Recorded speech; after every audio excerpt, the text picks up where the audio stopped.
What's going on, everybody?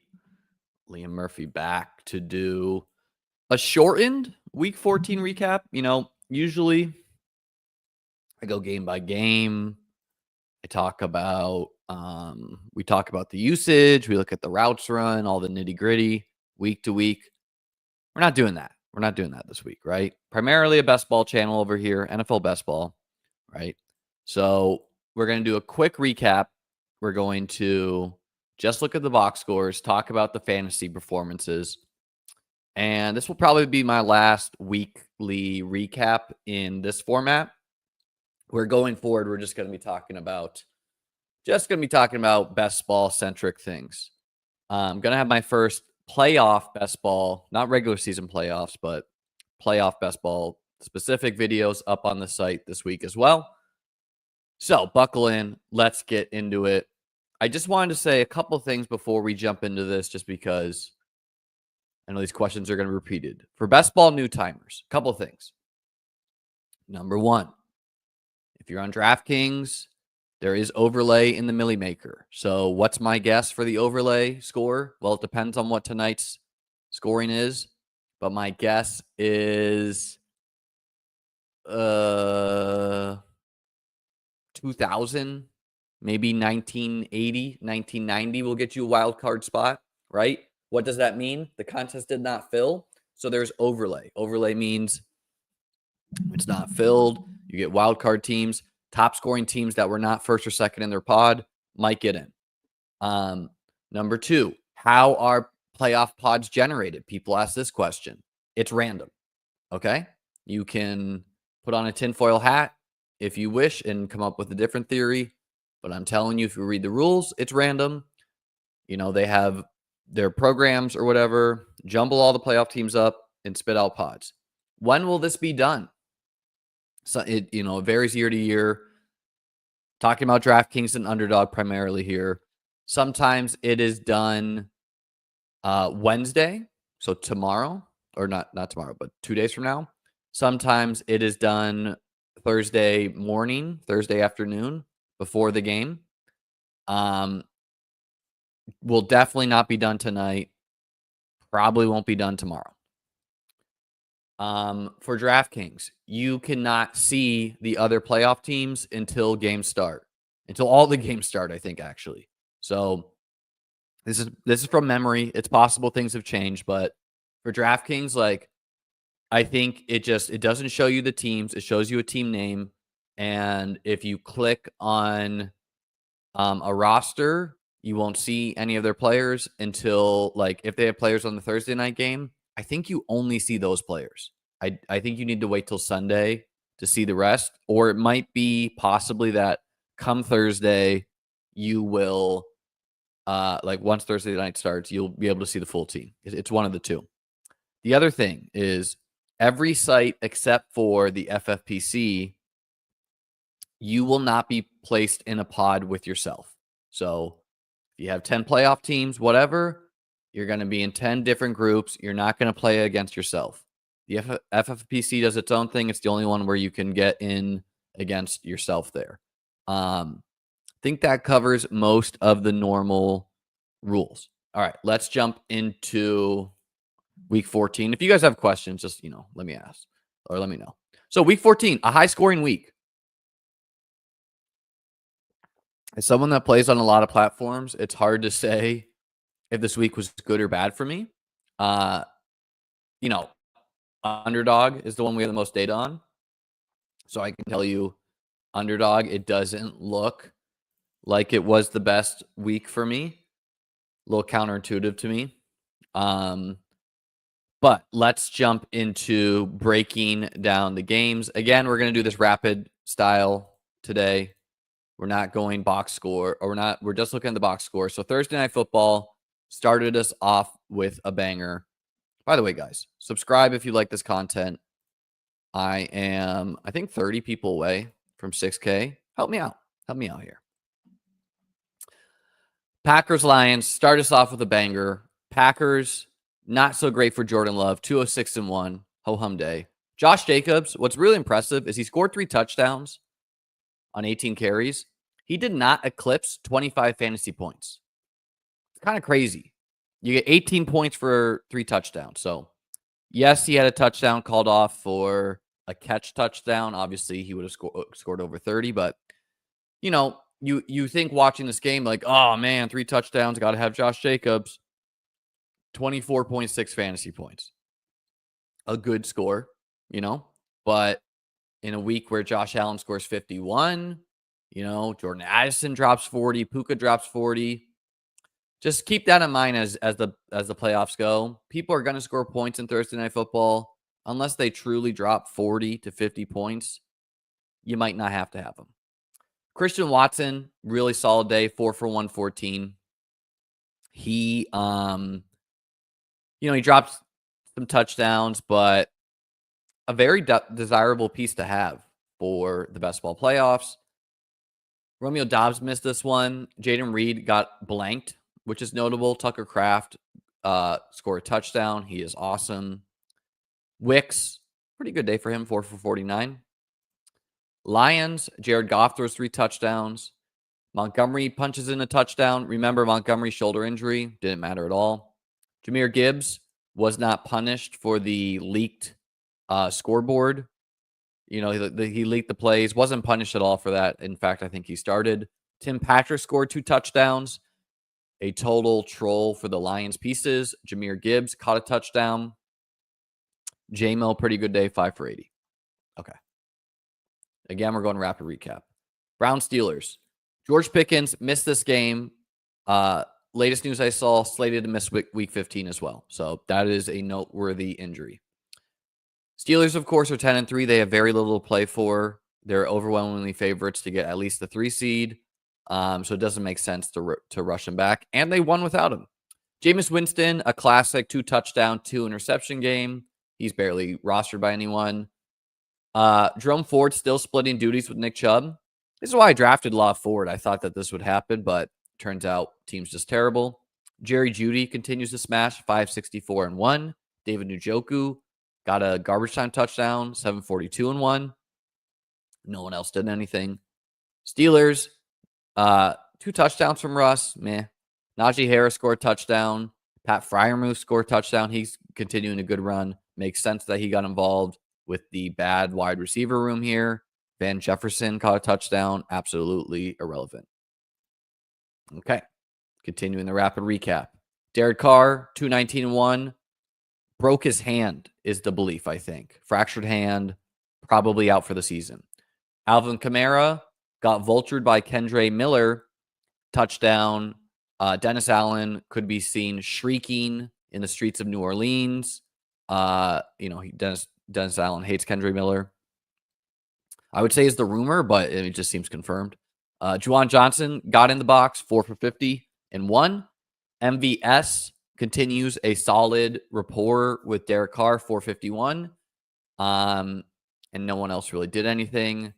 Giants, Drew Lock, pretty garbage. Tyrone Tracy continues to be a pretty nice hit. He's not quite Bucky Irving, who now seems hurt, but pretty nice hit on the Giants. 16 carries, 45 yards, a touchdown.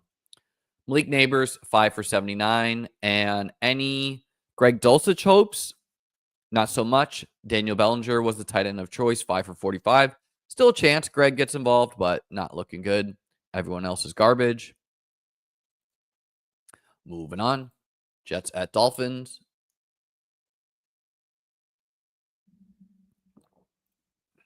Rodgers, I think his first game over 300 yards in a long time. 339-1. Braylon Allen and Isaiah Davis split duties. This was kind of what I assumed would happen without Breece Hall. 1143 for Braylon, 1040-1 for Isaiah Davis. Both were drafted back-to-back rounds in the NFL draft. Garrett Wilson, 7-114. Devontae Adams, 8-109-1. Isaiah Davis also chipped in 27 yards, and Braylon Allen, 38 yards. Dolphins, Tua, 331-2. Pretty nice game. Achane got in a touchdown. I think it was stuffed 3 times, got in there in 4th down. 1.7 yards per carry average. Pretty terrible. He got hurt in return, so don't know how serious that is. I think the Dolphins are technically live for the playoffs at 6 and 7, but it's not looking good. Tyreek Hill, 10, 115, and 1. Jalen Waddle had a nice game as well, 9 for 99. Huge for the 12th place teams. Jonnu Smith caught a late touchdown, 344 and 1, and HN got 45 yards in the air. Mostert seemed to miss the game. So Jalen Wright, you never know. Jaguars won against the Titans 10-6. Mac Jones, garbage stat line. No shockers there. Tank Bigsby, 1855 and 1. So he had been banged up. Clearly seems like he is the preferred rushing running back when they can keep games close. I got some high stakes managed leagues that, they lost their, I think I had like J.K. Dobbins, and now I'm just going to slot in Tank, assuming that they're not playing a good team. Brian Thomas Jr. continues to smash in target share, 8 for 86 for him. Pretty nice game. ETN, the preferred receiving back, no shockers there, 4 for 50. Titans, Will Levis, not very good. Tony Pollard had a good day, 21 for 102. Calvin Ridley, 7 for 59, and everyone else did nothing. That game, a game that neither franchise wanted to win, right? For playoff or for draft seeding. Vikings absolutely smashed the Falcons. A little irony for me personally here. I mean, number one, I built a Millie Maker lineup, scored 243 points. Doesn't matter at all, right? One of the highest scoring DFS weeks ever. I don't think I've ever scored 243 in the Millie Maker. It was a Josh Allen team. It had Addison, had Waddle, had Grendo, had Charbonnet, had Brock Bowers, had Jags defense or something like that.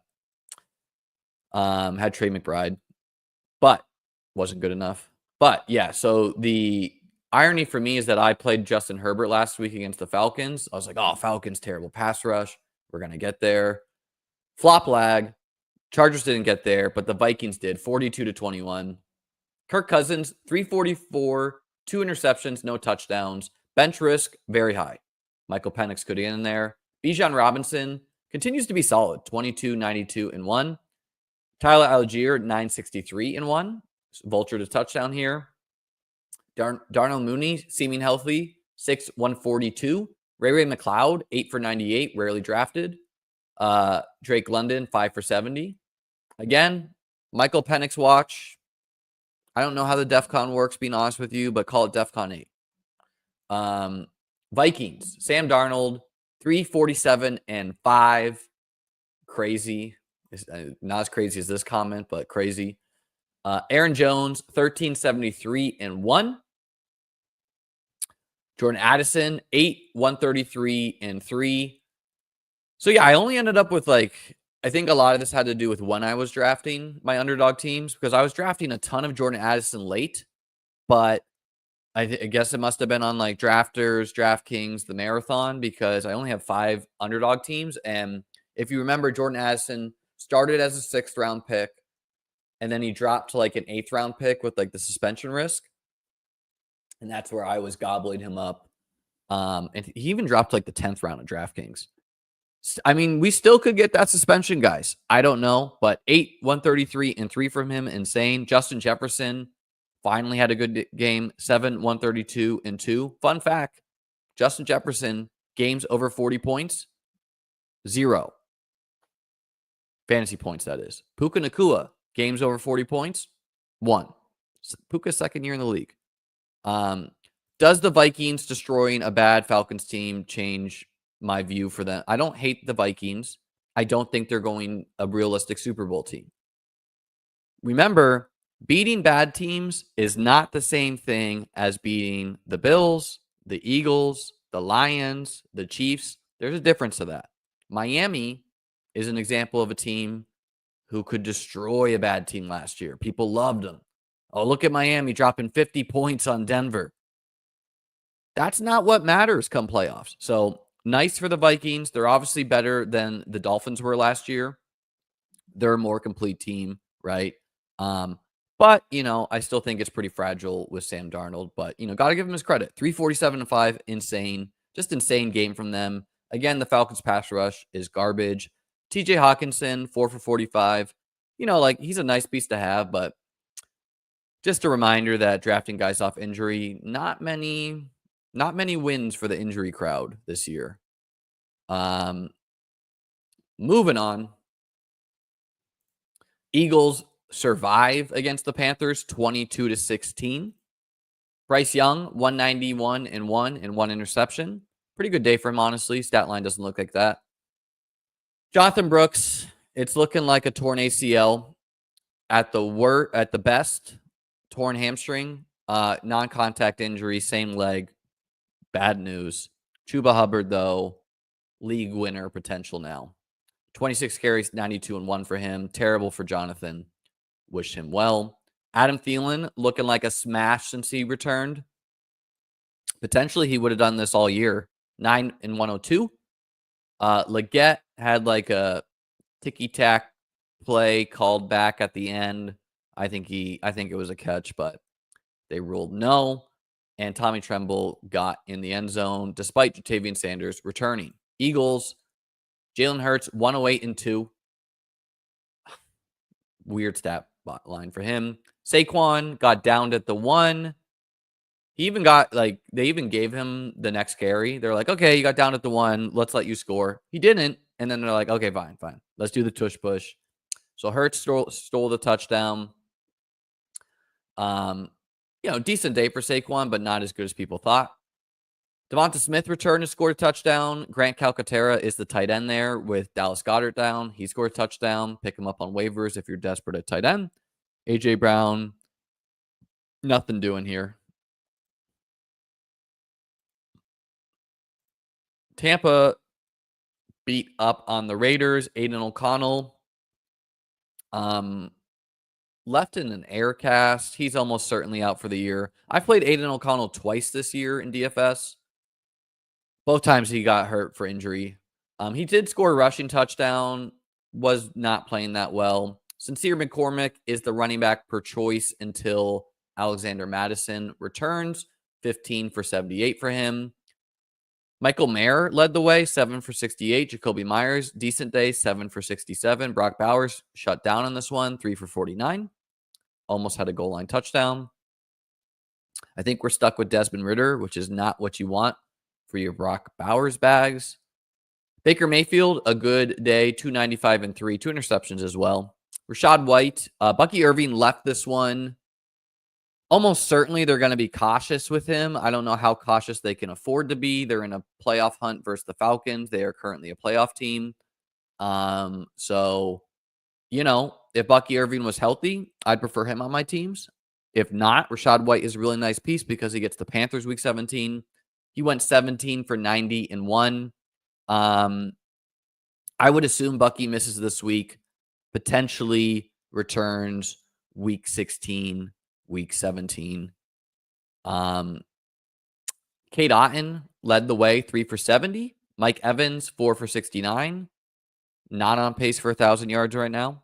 Jalen McMillan scored 2 touchdowns, 459 and 2. Sterling Shepard, a pretty good day as well. Rachaad White scored a receiving touchdown as well. Seahawks. Every time that Kenneth Walker has missed a game this year, Zach Charbonnet has smashed. I think he's averaging like 25 fantasy points per game. He went 134 and 2, including 7 for 59 in the air. Geno Smith scored a touchdown. Seahawks win 38-18. So Charbonnet, smash piece to have. I have some nice high-stakes team that has Charbonnet and Kenneth Walker. Charbonnet was cheaper this year than he was last year. Pretty crazy. Tyler Lockett is essentially dead in fantasy. He's been replaced by JSN, 582 and 1. DK Metcalf, 4 for 49. This is kind of like a feature of Metcalf where he's like, yeah, okay game, right? But you hope to get one nuclear game in the fantasy playoffs if you have him. Cardinals, Kyler Murray, 2 touchdowns, 2 interceptions. Not that good a day. James Conner, 18 for 90. Trey McBride, 7 for 70. I think he has the most receptions without scoring a receiving touchdown. Michael Wilson scored a touchdown. James Conner caught a touchdown. Marvin Harrison Jr. did a DK Metcalf impression, 4 for 49. 49ers destroyed the Bears. Caleb threw 2 touchdowns, 38-13, by the way, for the Niners. DeAndre Swift banged up, still got 14 carries in this one. 38 yards only, though. DJ Moore, 6 for 49. Rome Odunze caught 2 touchdowns, 4 for 42. Huge for my 10th place teams, turning them into 9th place teams. 49ers, the big story here is, yes, Brock Purdy, a good day, 325 and 2, but Isaac Guerrero, 10.0 RAS, 15 carries, 78 yards, 2 touchdowns, left with injury. So don't know the severity there. A huge whiplash continues for the 49ers where it's like, yay, Brandon Ayuk out for the year. Yay, CMC out for the year. Yay, Jordan Mason hurt. Yay, Isaac Guerrero hurt. So I don't think Guerrero's injury is as serious as the rest. I had him on some high-stakes teams. So I'm hoping he returns. Really appealing schedule for the 49ers. Dolphins, Rams, Lions. Patrick Taylor scored a touchdown in replacement. Deebo Samuel continues to be terrible. George Kittle, 151, huge day. Juwan Jennings has smashed essentially every game except for the snow game and one other game, 790 and 2. Grendo had 50 yards in the air as well. And Deebo, 22 receiving yards. Yikes. Game of the year, shades of Rams versus the Chiefs. Now, Rams-Chiefs was more of a shootout, I would say. However, that was before the cover 2 era, right? So 44-42 in the cover 2 era is about as exciting as it gets. Going from this game, if I had to comp this game to the Chargers-Chiefs game on a drug scale, like this game is heroin, meth, take it, whatever you want to say, fentanyl, and Chargers versus Chiefs, Sunday Night Football, coffee, nicotine, really, really low score there. Josh Allen contributed 6 touchdowns. This is the highest fantasy score ever. 342 and 3 in the air, 1082 and 3 on the ground. Only Josh and Michael Vick, I think, have thrown for 2 and rushed for 2 in a game. And Josh also did 3 in both those categories. So Josh Allen, come the December, he tends to show out, feels like the MVP. Even though the Bills lost, feels like this is a feather in his cap for the MVP. Not that I really care about that award. The Bills were trailing 24-14 at the half. They had a blocked punt for a touchdown in this one. Very questionable decisions at the end. Yes, there were definitely some calls missed by the ref crew on the Rams, but who cares really? I was, as a Bills fan, I wasn't even upset losing this game. I was happy to watch this game. It does really make the Bills' chance of getting the 1 seed quite low with the Chiefs winning, which makes them better pieces in playoff best ball drafts, right? Because if they play the 2 seed, they play all their games. And the Rams are still not favored to make the playoffs, I believe, but I honestly might put them 3rd best team in the NFC after the Eagles and the Lions. And I've been ending some playoff drafts just like onslaughting the Rams. And I think that's still a sharp move. Just got to get them in there, right?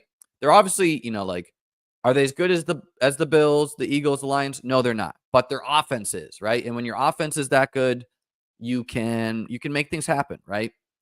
Khalil Shakir, 5-106 and 1, had a huge yard after catch game. Amari Cooper got like 14 targets. Dalton Kincaid and Keon Coleman missed this game as well. Bills being very conservative with them. Amari Cooper went 6 for 95. Mac Hollins, 4 for 57 and 1. That's what's kind of crazy. Is like, by the way, Amari Cooper, decent game. He's not as good as he once was. And the Bills are like building the plane out of like Mac Hollins targets and Ty Johnson targets. So crazy stuff. 4 for 57 and 1. Ty Johnson, 255 and 1 in the air. James Cook got nothing going in this one. Got all the running back carries. And that's what's fun. The Bills just abandoned the run. Rams, Stafford, 320-2. He was unreal. Kyron Williams, 29 carries, 87 yards, 2 touchdowns. Blake Corum also got in there, 8 for 34. Puka Nacua scored a rushing touchdown. Puka Nacua, 12, 162, and 1. The faders absolutely are lucky. And I don't know, like, I'm sneaking in some DraftKings teams with Puka's big score, so that's nice. But his advance rate's going to go up, obviously, after scoring 40 points. So he's not as low advance rate as he once was after this big game. Still a smash piece. Faders are very lucky. I think next year fantasy drafts, like rough order off the top of my head, Chase, Jefferson, Puka, pick your favorite running back at 4th overall, right? I'd rather have Puka Nacua than Saquon. He's just a difference-making wide. Obviously, assuming that their quarterback is Matt Stafford and not Mac Jones. If Puka's quarterback's Mac Jones, okay, we got different issues. Cooper Kupp, 592-1. He had a decent day as well. Definitely was pass interfering on Puka's touchdown, but, it's football. Calls are going to be missed. So, again, we went from that game to a relative stinker where the Chiefs won on a field goal that doinked off the field goal bar. Blanking for the word right there, but doinked off like a 31-yard field goal. Went in, of course, to win. Chargers almost won. I mean, they're down 10-0 at half. They had no Ladd McConkey. And yeah, I tweeted this out a couple times. Like, what would remember, the Patriots traded with the Chargers to allow them to get Ladd McConkey. Absolute idiot trade by the Patriots. They needed wide receivers, and they're like, you know what we're going to do? We're going to give the best wide receiver on the board to the Chargers, and we'll settle for Jalen Polk, who's looking like a mega bust. And then I tweeted out, like, what would the Chargers look like without Ladd McConkey? Well, we got kind of an answer, and the answer is not good at all, right? Herbert, 213-1. Gus Edwards got a touchdown. Him and Kamani are splitting work. Again, J.K. Dobbins likely to return for Week 17. Josh Palmer was the leader, 6 for 78. He did his best Ladd McConkey impression. Quinn Johnson had a decent game as well, 548-1. Stone Smart is like one of their tight ends, 3 for 54 for him. Career game, I think. Will Dissly got hurt, 2 for 19. I don't know if he returned. I passed out. Chiefs, Mahomes, 210-1. Pacheco, 55 yards and 14 carries. Only 5 carries for Hunt. So Pacheco looking locked and loaded for the playoff run. Kelsey, 5 for 45. Worthy, pretty good day, 5 for 41. He's going to connect on a deep ball eventually. Hopkins, 432-1. Took a huge hit from the Chargers defender to potentially stop another touchdown. No one else really did anything. All right. So that is the recap, rapid style. Oh, yeah. And DJ Chark got in there, guys.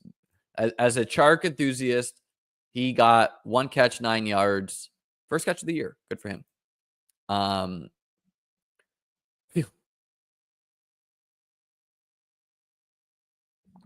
So, one game left.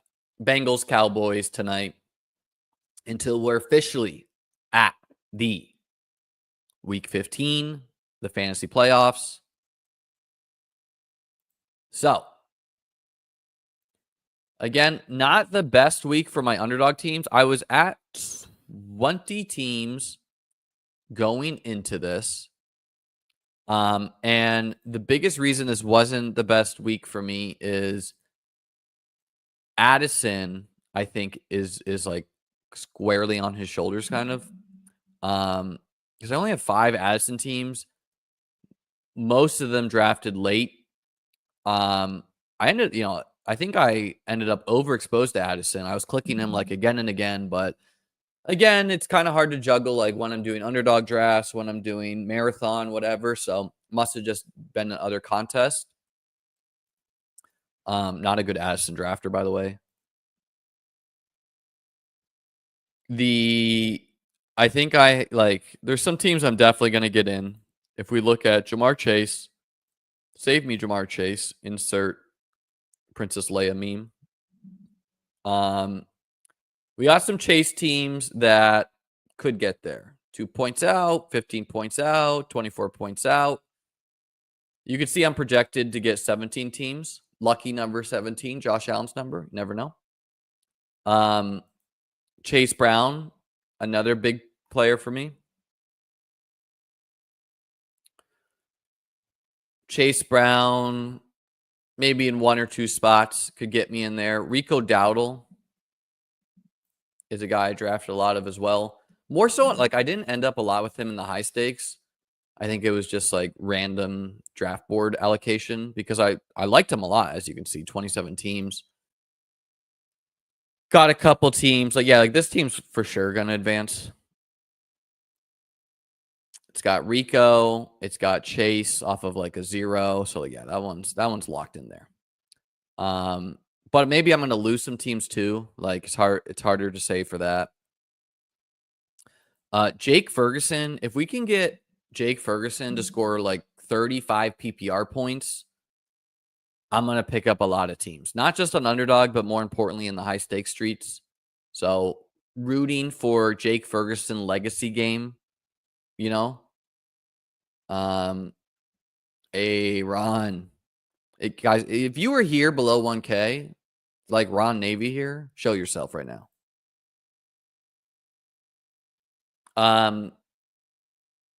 That's nice, man. Doesn't mean anything, but it's nice. Yeah, guys, feel free to enter your third place milli scores. Again, I estimated it around 2,000. Yeah, I ended up with a lot of Addison. Jake Ferguson, CeeDee Lamb, can he do anything for me?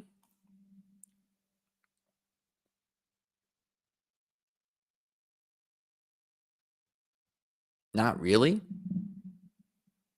My 101, how far you fallen?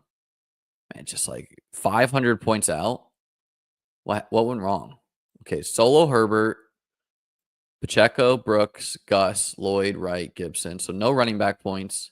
Deebo Samuel, trash. Curtis Samuel, really big disappointment. Keon Coleman's missed a lot of games. Douglas, not good enough. I don't know. It's like, it's just running back. Running back went wrong, pretty much. And if you build 0 RB, that's kind of par for the course for a lot of these teams. Maybe the road to 400. Let's go, dude. Let's go.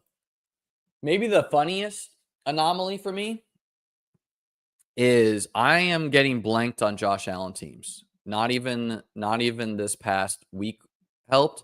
However, don't worry. We got some sweats on Josh Allen. Yeah, I don't think I'm getting any of these in. 0 for 21. And I don't like, some of that is bad randomness by me for like, my Josh Allen, Jamar Chase overlap, 2 guys I liked a lot, is 0. So that's not helping. Not pairing Josh with one of the highest advance rate guys. And then also probably just like super stacking a little bit. I mean, we can look at some of them. Or like pairing with Garrett Wilson, garbage player. Marvin Harrison, not good enough. So a couple close. However, I have at least 2 5-5-5 teams on DraftKings that are going to make it. I posted one on Twitter. So one of them, this team here, I said, let's win another best ball tournament. This one's in the 5-5-5 with another solo Josh Allen team, which my winning BBM2 team was Josh Allen and Justin Fields, which was Justin Fields didn't play football that year, essentially. It's an Allen team with Bijan and Achane, has Addison, Shakir, Rome Odunze, Jonnu Smith, Jerry Jeudy, Brian Thomas. Ended with Matt Collins. It's got Tyler Conklin. James Cook is the 3rd running back. Trey Benson is like a dart throw 4th running back. Brandon Ayuk out for the year. That's why are my advance rates not so solid? Well, I think I've ran bad on guys who got hurt for the year. I drafted a lot of Ayuk. Didn't really get anything from him. I drafted a lot of Christian Kirk. Didn't really get anything from him. He was also not as good a pick, I think, but yeah, he just didn't play. I drafted a lot of Zach Moss and Chase Brown, but the Moss going to 0 was obviously not what I wanted. It's got Jaden Reed. Deshaun Watson is there for the vibes, I guess, the bad vibes, but he's the 0. Ray Davis is the other Bills running back I tacked on. Greg Dulcich, another 0. Andre Yoshivas, not a 0. Marshawn Lloyd, another 0. So, it's got a chance, right? It's got, again, in the 5-5-5, the pods are not as big. Like when I won the 5-5-5, I had a Mahomes and Kelsey team.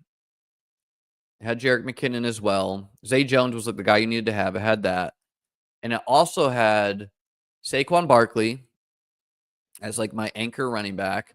And Breece Hall in like the 4th round was my RB2. He got hurt that year. So that was an expensive 0. So all that, like you can carry some 0s, right? Like Ayuk being on this team, not ideal, but the team's fine, right? Because it's got Addison Shakir, Rome, Judy, Brian Thomas, Matt Collins I wouldn't count on, but he's in there too.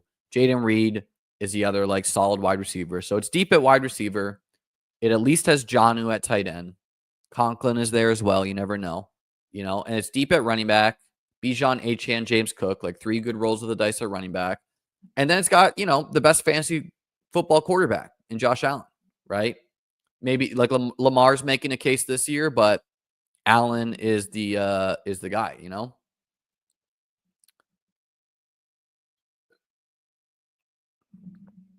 So hopefully we win the 5-5-5 with that. My other Josh Allen team was the first one I drafted actually in the 5-5-5. It has Josh Allen and Drake May. And of course, I went like alpha running back on it. Of course, it's smashing, right? So, pretty nice unintentional hedge where don't have Josh in the lower stakes, but do have him in the high stakes. This was like what I thought was one of my more unique DraftKings Millie Maker teams that's advancing. And why I think it's unique is it started with Puka Nacua and Garrett Wilson, which is just a very tough combo to advance, right? Garrett Wilson has just been a disappointing pick, and Puka Nacua got hurt for most of the year. And it's also 0 running back. So it's got Braylon Allen, Jerome Ford, Jalen Wright, Bucky Irving hit, Chase Brown, only reason it's advancing, Roshan Johnson. So I actually hit on a lot of running backs. Ray Davis contributed some points. Will Shipley has not contributed points, but he's on the team. I went Sam Darnold and J.J. McCarthy. Clearly, I got locked out at quarterback, so I was like, I'll take them both. And thank God I did, right? I was not a Sam Darnold guy, but this team doesn't make it without that. And then it's got Caleb Williams to DJ Moore. It's got Kittle and Kincaid, too. So loaded wide receiver room, like Puka, Garrett Wilson, Addison, Neighbors, DJ Moore, Xavier Worthy, T. Higgins. Not many 0s. So a fun DK Millie team. I've never made the finals in the DK Millie, but that is the game we're playing now, right? It's not a quantity game. I mean, all else equal, you prefer more teams. Don't get me wrong. But it is a quality game, right? You got almost no one in the industry has more than, like, if you maxed every contest, like you max the puppy, you max the like all the puppies, all the DK teams, maybe someone out there has like 100 playoff teams. For more normal expectations, still doing a lot, right? You maxed the DK Millie, you maxed underdog. Like I would say that's like a normal high amount. So you did 300 teams. You probably have 50 or less teams. For most people out there, they probably have 10 teams or less, right? And it does only take one. I do think the week 14 buys, they're definitely going to drop more advance rate than expected because this was a very high scoring week, right? Josh Allen dropped a lot, scored a lot. Addison scored a lot. Jefferson picked up some slack. So you can't expect the Lamars of the world, the Derrick Henrys, to drop more advance rate than I was previously expecting. Think Lamar was at 33.5, so it looks like he dropped 3% with 1 game to go.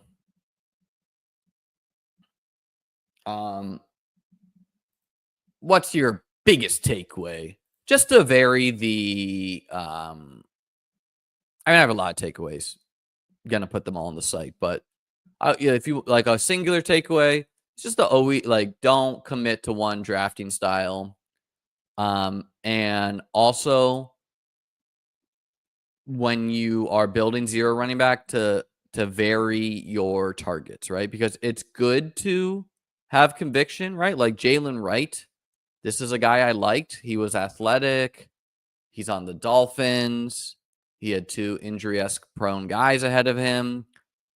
But you drafted, like, a lot of the stuff is so binary for advance rates where if you drafted a 0 running back team, same wide receiver room on both.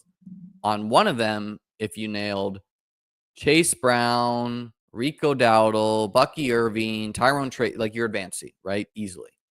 On the other one, you drafted same wide receiver room, but you instead went Zach Moss out for the year. You went Ray Davis, gave you 2 games, right? Maybe 3 games. You went Will Shipley, 0. You went Zamir White, trash. You went, like just so easy to have. We can just look at some of my teams.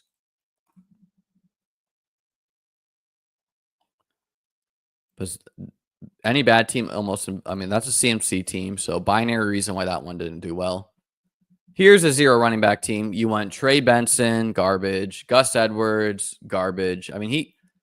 Injury was a reason he was garbage, but garbage. Jalen Wright, garbage, right? Ray Davis, not good enough. Tony Pollard, only sensible running back here. And then it's also didn't nut out at wide receiver. Had some pieces, right? Dealt with some injuries. And yeah, it's just okay, nope, that team's out.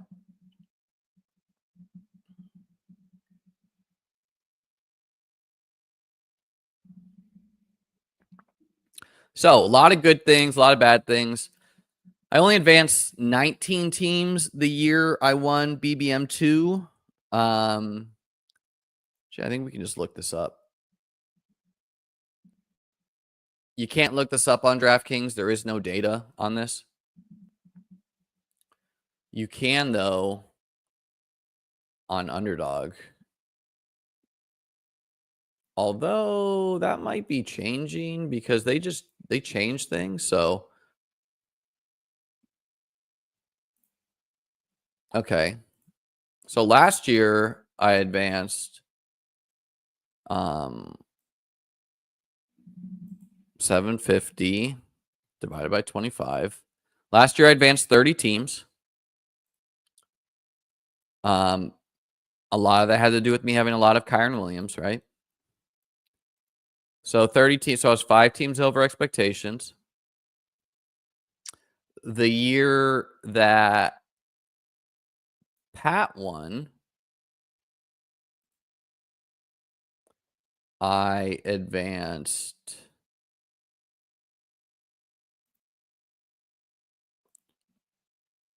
770 divided by 25. 31 teams, I think, right? Let's count it. 1, 2, 3, 4, 5, 6, 7, 8, 9, 10, 11, 12, 13, 14,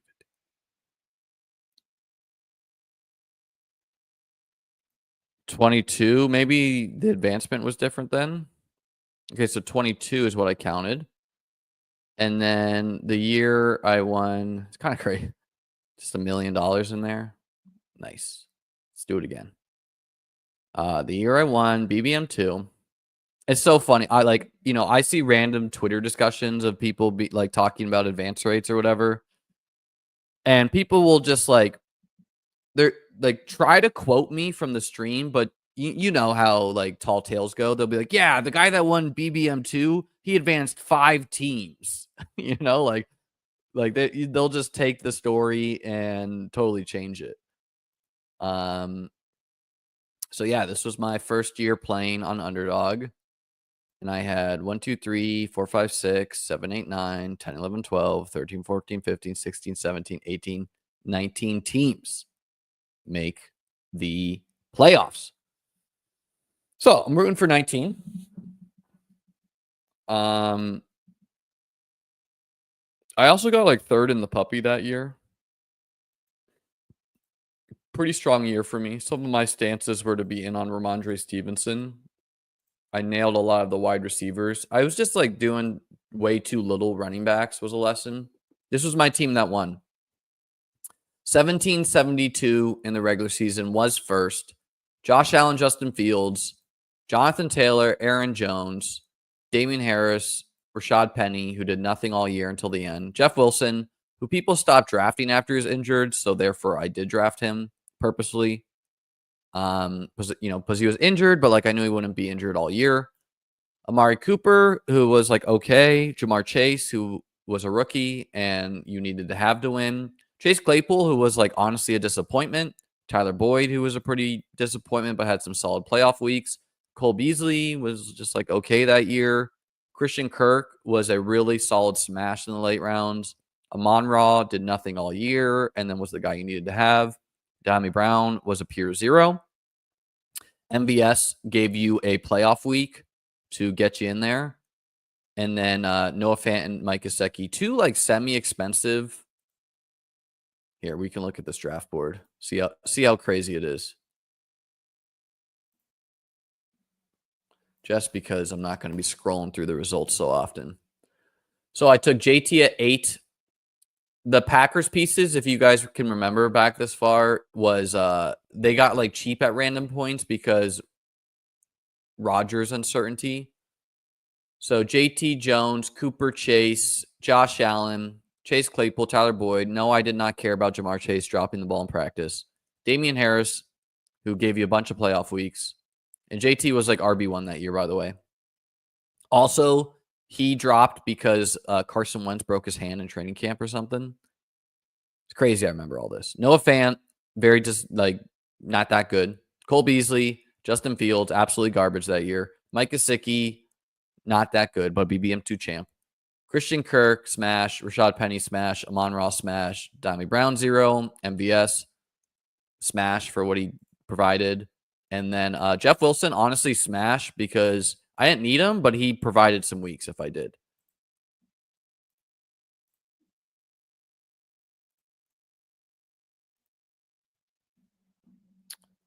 And then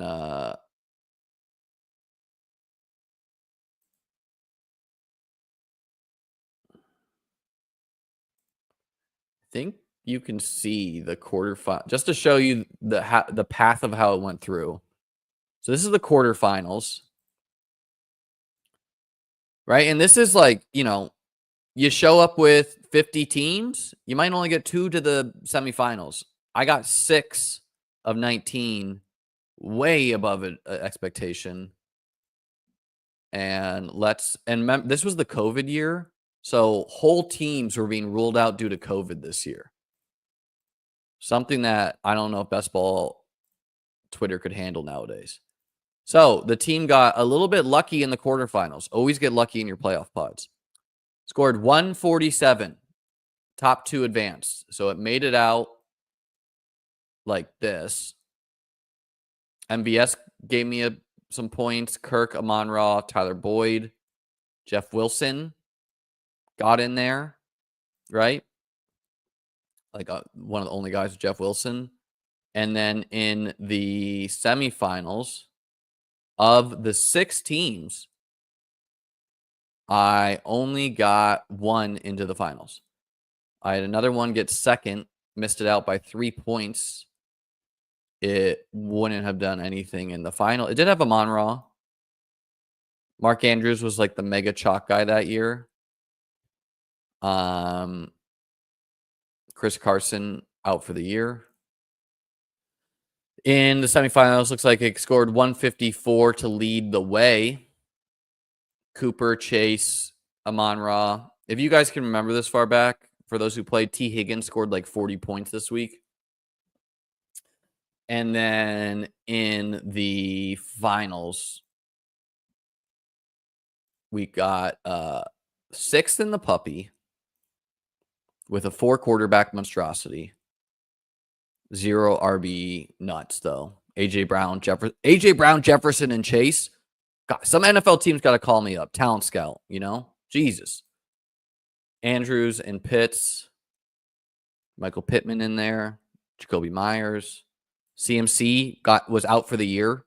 So the running backs were Ramondre Singletary, Chase Edmonds, Ronald Jones, Zach Wilson. But then the team that won BBM2 scored 201.8. Pete and Eric's team down here in 8th, they had a shot. I lapped the field that year. Josh Allen, 24 points, 2 rushing touchdowns. Rashad Penny, 31.5. JT, 17.9. Damian Harris, 17.2. Amon-Ra, 31. Back and forth affair with Penny. Jamar Chase, 50. Tyler Boyd, 12. And we didn't need these points, but Noah Fant scored 2 touchdowns in garbage time from Drew Lock. So that is the path of that.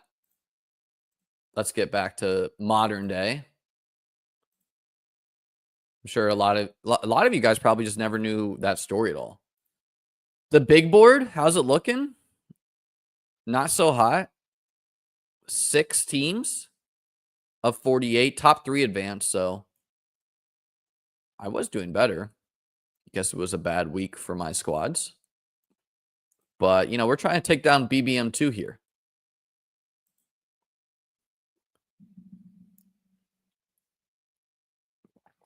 And yeah, I would say my pattern of event, last year in DraftKings, by the way, I'm advancing similar, not that great. And maybe I'll get more from the wild card. You never know. But last year in DraftKings, before wild card teams, I was advancing 44 teams. After the wild card, I advanced 51 of 150.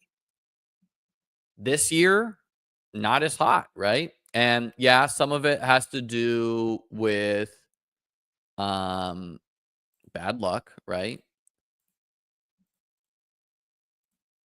Obviously, when you lose guys you drafted a lot of and they go out for the year, that is not good.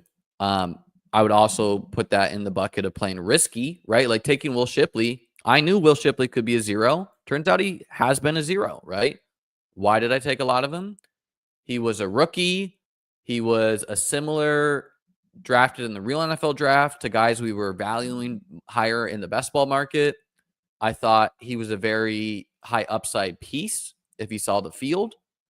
And he was barely being drafted when I was taking a lot of him. He did get drafted more later.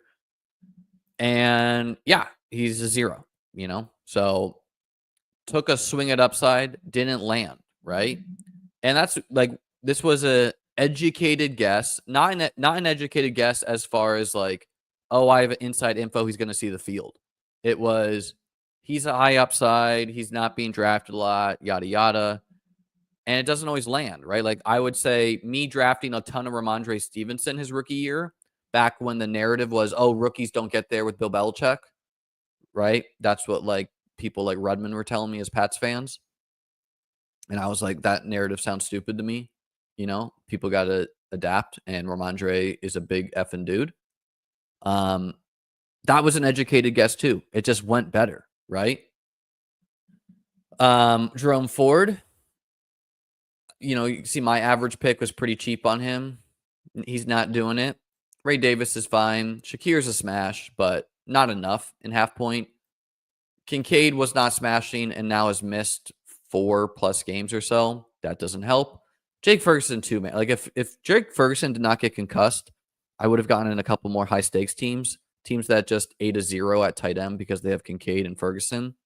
A little unlucky right there.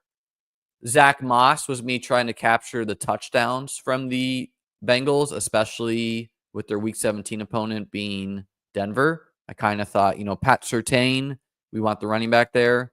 I do have a lot of Chase Brown too. 23 teams. But I did have more Moss because he got cheaper as the season went. Rome Dunze, total bust of a pick. Maybe he's turning into something. Luke McCaffrey, he's been playing. He's just not good. Like maybe we get a post-buy rookie bump for Luke McCaffrey one time. And what's funny is, like you can.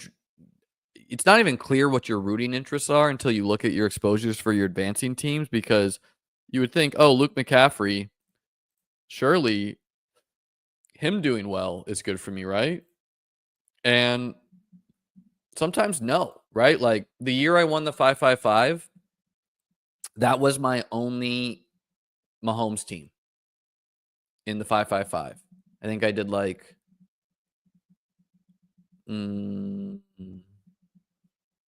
I did between 30 and 40 drafts. Max was 150. I didn't max it, right? And I did one Mahomes draft, and not a lot of Mahomes also in best ball world, in a BBM world, and that was the only team that won it. So that's why I'm an advocate for a hedge team, because those are like Luke McCaffrey. Okay, I only have 2 teams with him. So like is him doing well the rest of the way good for me? Maybe. Yeah, this is something I like to do. I make a spreadsheet of my playoff teams. For DraftKings, yes. For Underdog, no. There are no wild card for Underdog. Absolutely. I mean, we don't even have to speculate that, Tolan. We can just look it up. His advance rate's going to go up a little bit due to correlation with Josh Allen, but he's 11%. So, yes, he's a below advance rate guy. Yeah, Will Shipley versus Tracy, right? And that's an example of how binary it is, right? Saquon instead of Jonathan Taylor, binary decision. Valued the same, right? In drafts. One was a smash, one was not. Tracy versus Shipley, Bucky Irving versus Shipley, and you're cooking with gas, right? Chuba, yeah, I liked Brooks, but I was like, oh, I think Brooks will be very solid. I actually did not end up with that much in Underdog, which is like a reverse Addison, where I thought I had more Brooks. I only had 6. But because I thought Brooks would be something, I didn't end up with a ton of Chuba. I did end up with some, but he was very cheap, like 11 teams. But like I think his price was just like egregious when I was drafting. Yeah, like the 15th round, right? I drafted him like the only other there's a couple hits here. Chuba, Dobbins, Tracy, Madison was okay for times. Roshan's okay. But I think Chuba got a lot more expensive, and I was like, I don't want to be drafting. Let's just find a Chuba team.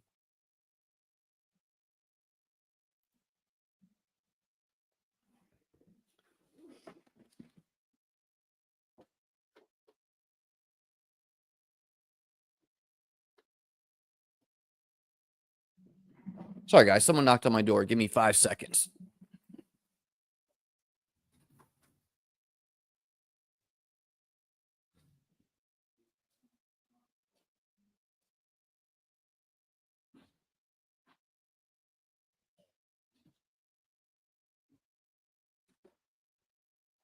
Just a solicitor, but I don't like to be rude. I like to at least greet them at the door, So yeah, let's find a Chuba team. Smashtron, August 27th, and let's see what his price is in this draft. And as someone that drafts throughout the year, like I like to be price sensitive, which is good, except when the player's a smash, right? Let's see. Chuba went in the 12th round. So, like, like me, I'm like, okay, like I got my Chuba exposure in the 15th. I don't really want 12th round Chuba. And I still feel that way, right? Like, come playoffs, um, I just think a 15th round Chuba team is better than the 12th round. Now, I mean, this guy's team is fine, right? He has pieces. Eric here, like, yeah, he probably didn't advance this team because he went JT, Mostert, Singletary, Spears, Chandler, Algier, right? Like, not good enough when Chase Brown is there, you know. So yeah, it's just like I don't think drafting high exposures is good or bad. It is risk tolerance.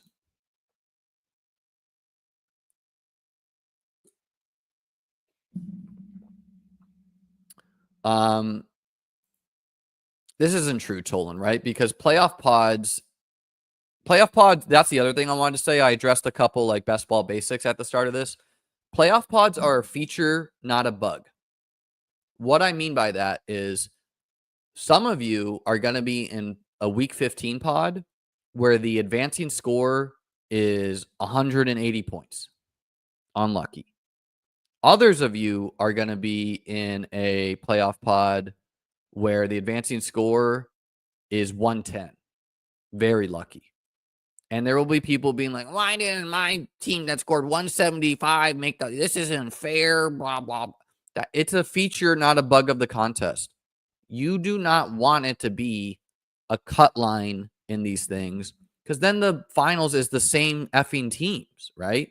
That's not what you want. You don't want to show up to the finals and be like, wow, we all have the same roster except, I have Ray Davis and you have Jalen Wright.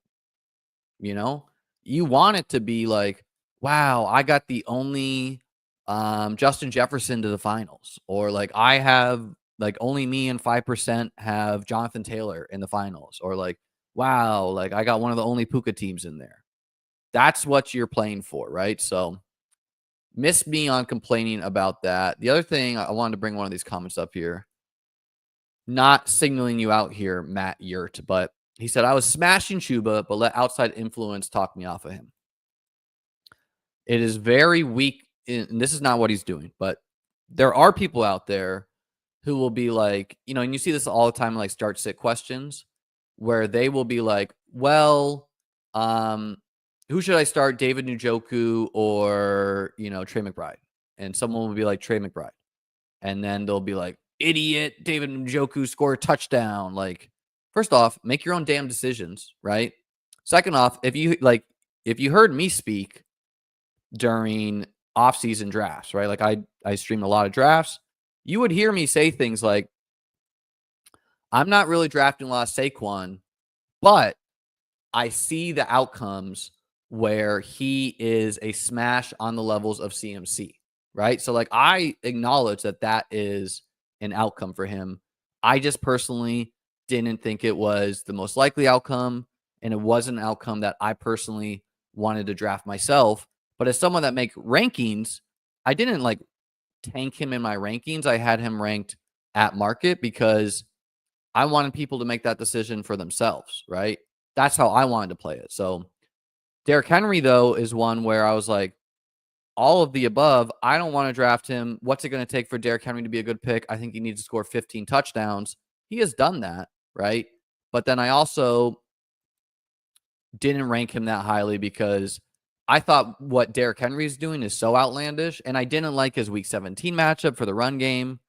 But I did say on my streams, like, look, if you agree with most of what I'm saying, because I really think that, like I'm a teacher at heart. I used to be a teacher. I teach people how to draft. I'm not telling you exactly who to draft, right? And I would be like, look, if you agree with most of what I'm saying here, or like how I view the game, but you disagree on a player or two, that's actually great, right? Because you should take Derrick Henry, draft differently than me, but still incorporate some concepts of what I'm teaching here, right? So anyone who's like, oh, I watched Pete, or I watched Liam, or I watched Davis, or whoever, and like they said they don't like this player, and so therefore I didn't do it, and they're whining. It's like, I'm sorry, make your own decisions, you know? Like, I'm gonna teach you how to fit. I'm gonna tell you some players I like. Brandon Ayuk, I think I was I think it was just outright correct to be in on Ayuk, looking at how bad Debo Samuel was. He got hurt, you know? That's how this game goes. One of the most chaotic games to play.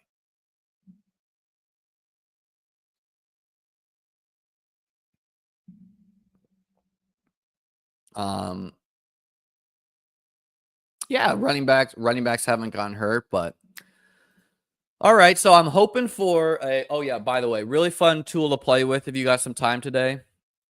Courtesy of Pat here, that made bbmdb.com. By the way, buy Pat a beer if you'd like. Click the little beer button. Week 14 sim. So you type in your name, and what's so funny is, um, the max. So this is a simulation, and basically you can drag the scores and then click calculate and see what it is. And just to play around with it, I was gonna like put in like 1,000 points for a player and see what would happen. He maxed it at 69, and that almost wasn't enough for Josh Allen because Josh Allen scored 51 effing points, outright insane. But you can see that he's now done it, so it's only showing the players left to play. But it's showing you the number of players you have, right? And then this is the projection that he has. So if I think Jamar Chase scores 30 points tonight, and on your phone, I think it's even cleaner because I think you can just like, yeah. So if I do 30 and then I calculate,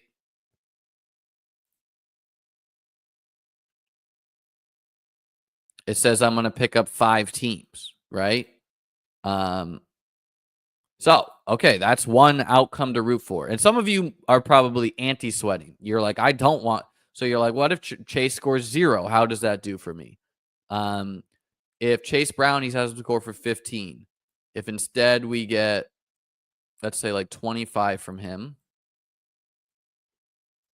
And these are all like reasonable, right? Because it's like 2 terrible defenses, one really good offense, one semi-competent one. Like we could get a high-scoring game. So if Chase Brown scores 25, looks like I'm going up to lucky number 19. Rico, like what if he scores 20? I think that is like easily in his range of outcomes.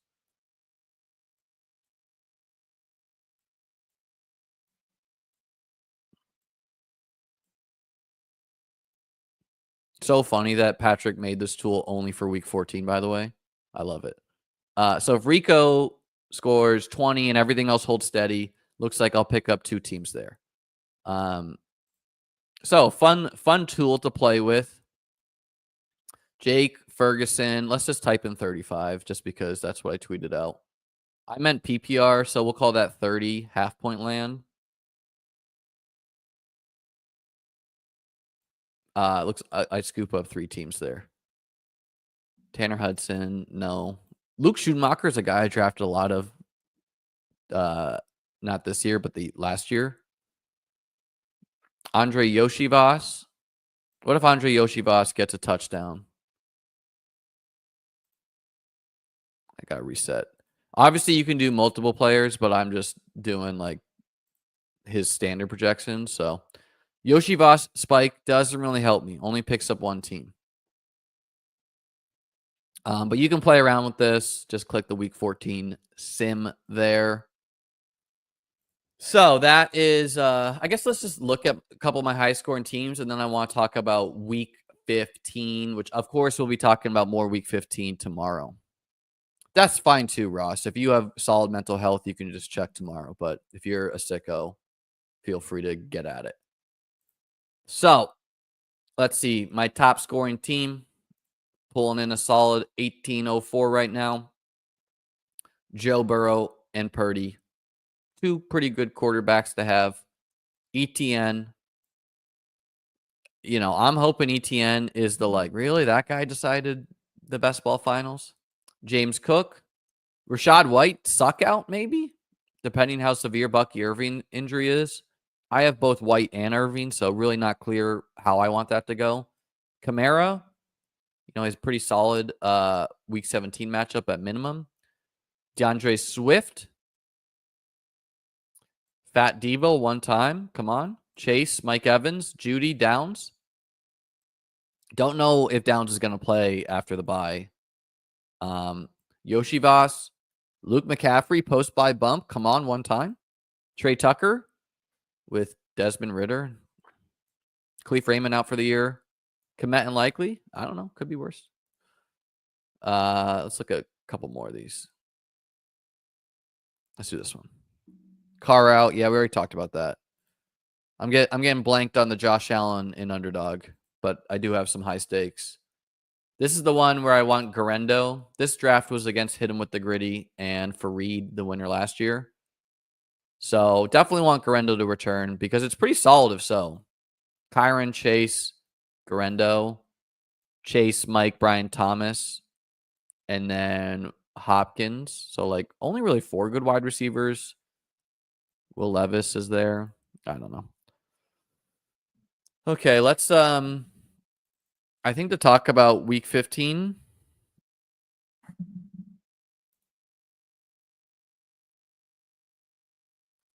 Let's just look at the fantasy schedule like this.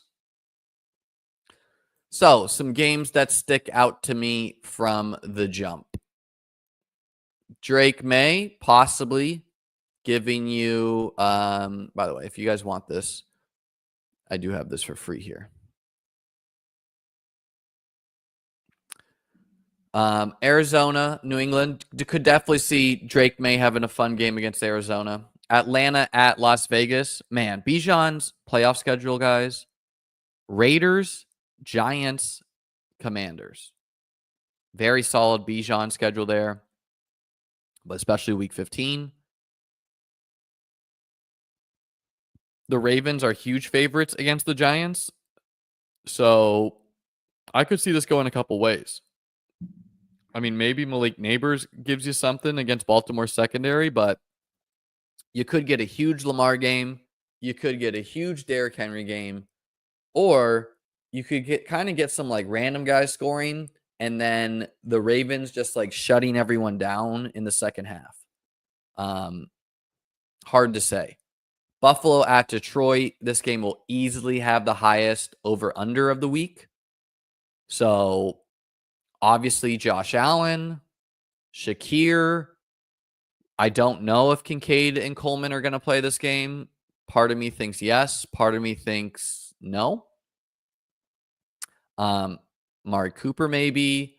Both Detroit running backs seem appealing, especially Gibbs with his explosion is kind of like what gives Buffalo fits.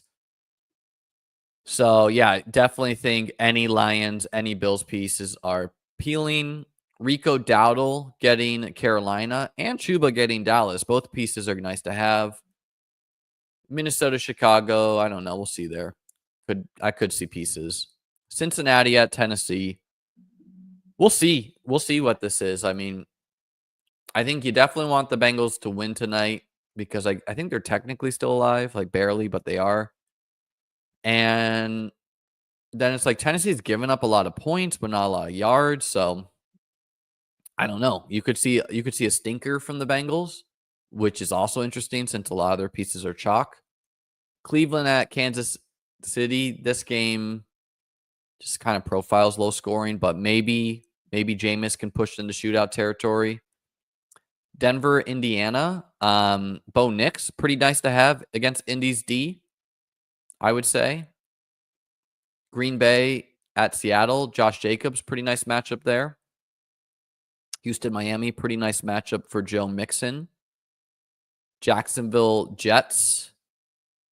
I mean, this game, like, you could get Garrett Wilson, Devontae Adams. You could get Braylon Allen, maybe Isaiah Davis, maybe Breece Hall. Someone from the Jets doing something against Jacksonville.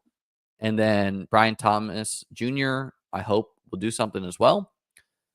Chargers and Tampa. Hopefully Ladd McConkey's back for that. Pretty nice matchup for the Chargers.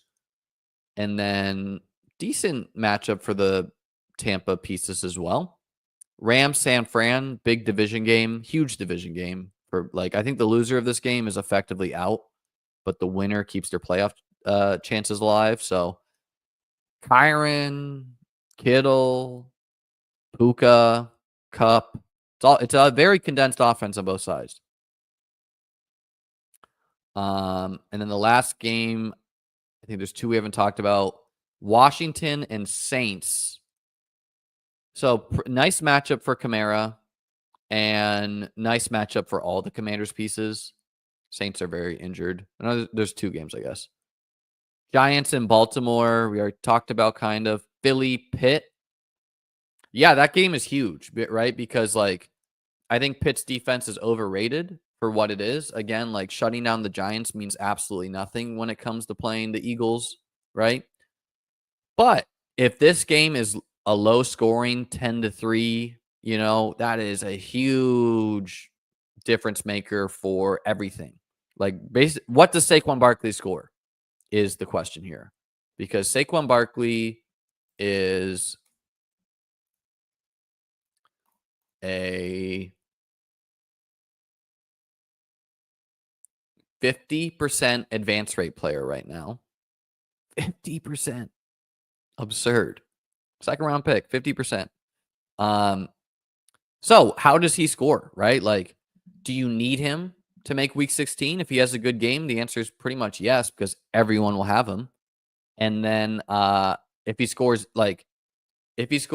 terrible, he's still going to be 30% or higher owned week 16.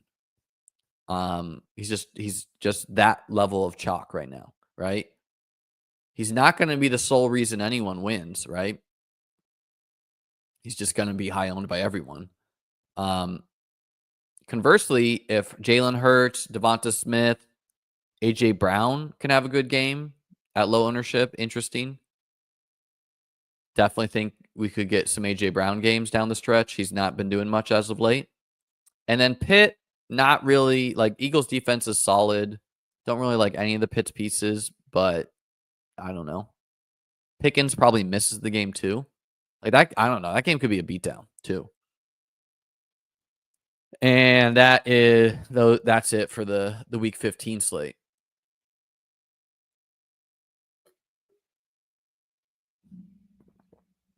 Yeah, Ken, I was having that problem too. I don't know what to tell you, but the marathon is up on BBMDB, so you can check it there.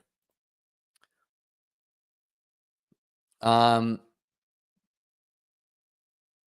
I'm gonna take down the 1.5 Matt, so I'll tell you then.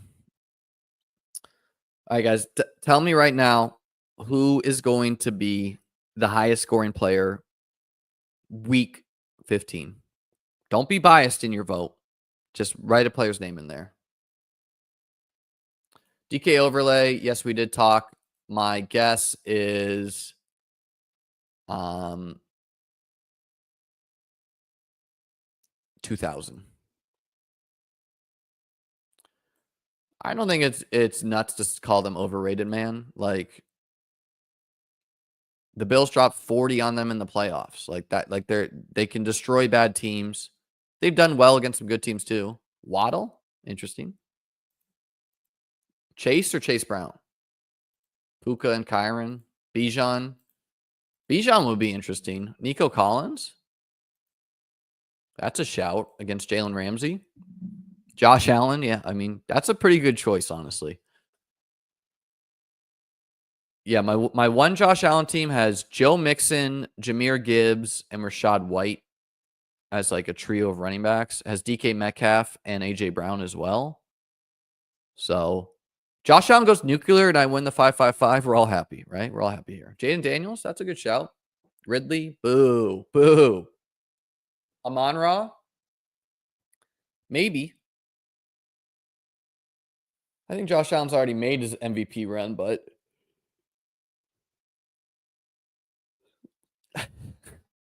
I love one guy says Ridley. Literally a single guy said Ridley. And Matt here goes, lots of Ridley in the chat. Classic.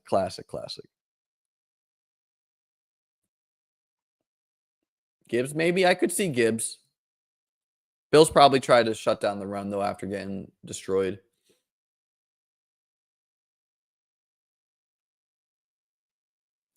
Yeah, I think I everyone can see Buffalo smashing against Detroit. The bigger question is if New England and the Jets are unable to put up a fight, like we just typically have not seen Josh score 30 plus fantasy points against teams that cannot keep pace. I knew Josh was going to smash against the Rams when the Bills were trailing 24. I was like, "Oh wow, we're about to get a legendary Josh game." Because the Rams defense is still garbage, right? And when Josh Allen needs to score, he's going to score. Um, but if like New England can't keep pace, like Josh still might get 20, right? And if you have a Josh team, you might prefer that. You might prefer that like destroys Detroit, stinker against New England, or like relative stinker, and then the Jets have like one last hurrah on them. They keep pace with the Bills, and you get one more shootout. Or the Bills are like, F the Jets, let's score a bunch of points, you know? Give it a rest, Matt. Give it a rest. Jaden Daniels, I could see. Okay, how about the highest scoring non quarterback? Who is this year's Rashad Penny? Well, Lightning does not need to strike twice. But, Isaac Garendo is a comp there. Hasn't played starting running back down the stretch. That fits the mold. Athletic freak, you know? So, yeah, I would say Isaac Garendo. Because Rams Miami is two good running back schedules.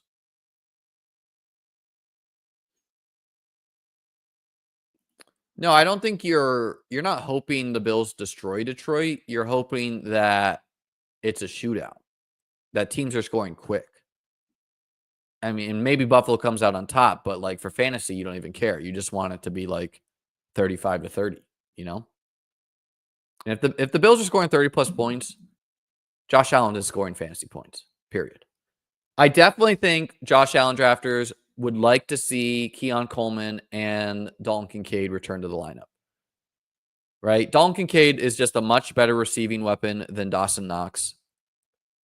And Keon is an upgrade over Matt Collins, right? I drafted Grendo.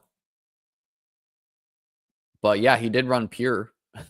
Like I wouldn't call you being like it would be very results oriented to be like, who could not see Isaac Garendo coming, Like, why did I draft him? Athletic freak, rookie, high draft pick, ambiguous RB2.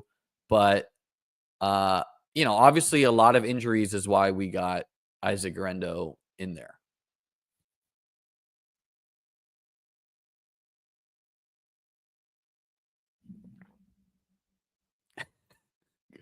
Parker Washington. Wow, lots of Parker Washington in the chat. Great community here. Great community here. Matt laughed at that. Good sport, Matt. Oh, guys.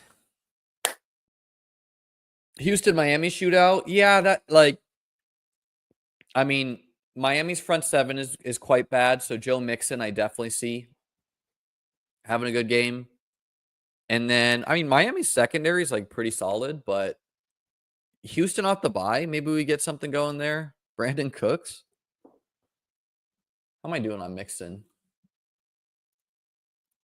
He's definitely a guy who had the thought I thought about in this summer, being like, wow, he could really smash. He's really cheap. And then I was like, I'll only draft him a handful of times.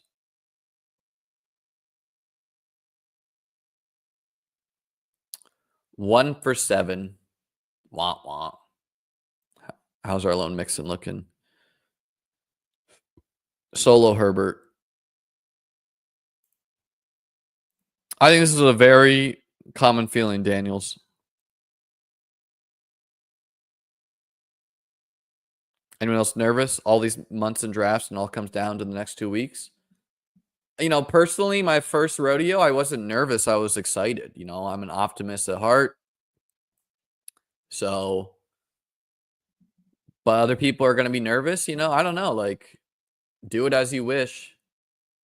I'm excited, this year as well. Week 15, ladies and gentlemen. Let me get a week 15 in the chat.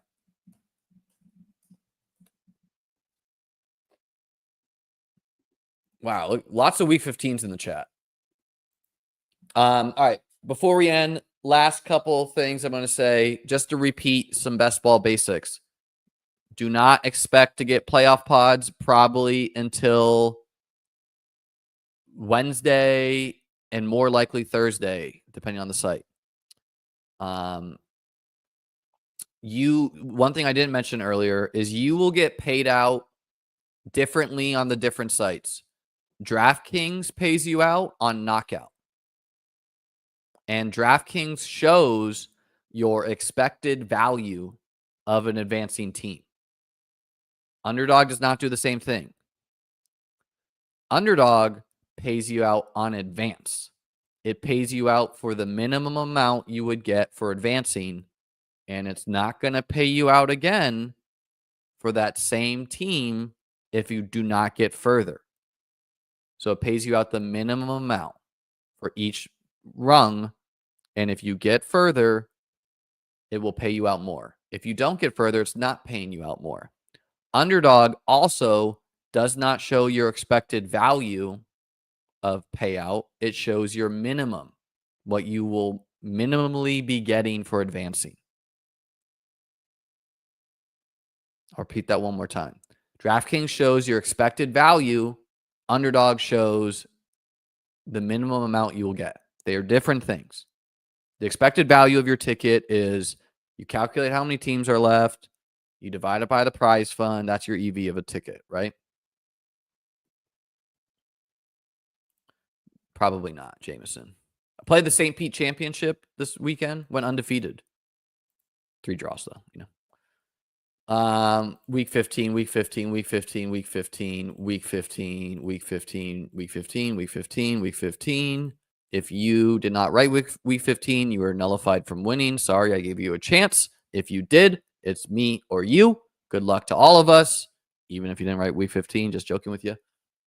I will be back tomorrow for sure to officially check out. I think at worst, we'll check out the underdog teams. I don't think we're going to click all my DraftKings teams. Like I personally view the DraftKings one as so large that we'll check in if we get one to the finals. Good luck, guys. Hope we get one last great game here, and really excited for the best ball playoffs. Subscribe to the channel, join the Discord. Link to join is below in the description. And I'll see you guys tomorrow. I'll see you guys Wednesday for me and Davis will definitely be doing a show Wednesday. And I will have videos on the site this week talking through the real, the actual playoff drafts and rankings. So you can check that out at beatbestball.com.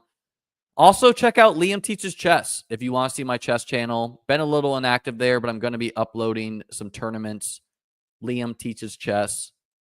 The chess championship is down to its final 2 games as well. If you've been watching that, Ding Liren won an electric game today. Peace out, guys. See you tomorrow.